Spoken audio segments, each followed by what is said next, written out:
சினிமாக்காரர்களை திட்டுகிறேன். ஏப்பா நானும் சினிமாக்காரன் தானே. 18 வருஷம் சினிமாவில் இருக்கணும். இன்னும் சொல்லப்போனால் என் பிளட்டில் ஓடுறதே சினிமா ரத்தம் தான். ஆமாம்.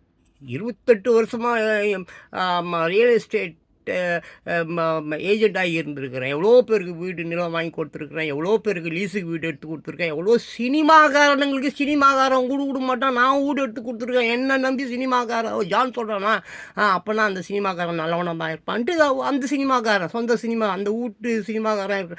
ஏன் விஜய் விஜய் விஜய் இருக்கு விஜய் அவங்க அப்பா ஃபஸ்ட்டு அந்த அப்பார்ட்மெண்ட்டு அதுலேயே ஒரு வீடு நான் வந்து வாடகைக்கு எடுத்து கொடுத்து அந்த காலத்தில் கமிஷன் வாங்கி இருக்கேன்.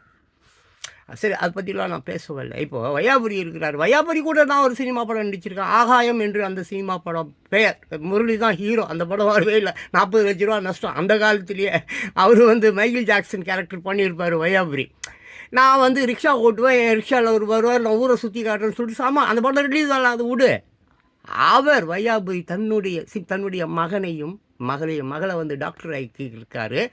மகனை வந்து இன்ஜினியர் ஆக்கியிருக்காரு. நான் அவரை திட்டலையே. சினிமாவுக்கே கொண்டு வரலையா அவர் தன்னுடைய பிள்ளைகளை? ஸோ நான் என்ன சொல்ல வரேன், நல்லவர்கள் அற்புதமானவர்கள் வெறும் 6000 7000 8000 சம்பளத்தில் மிக அற்புதமான வாழ்க்கையை நடத்துகிறார்கள். ஆமாம், இருக்காங்க. நிறைய நண்பர்கள் எனக்கு இருக்காங்க அந்த மாதிரி.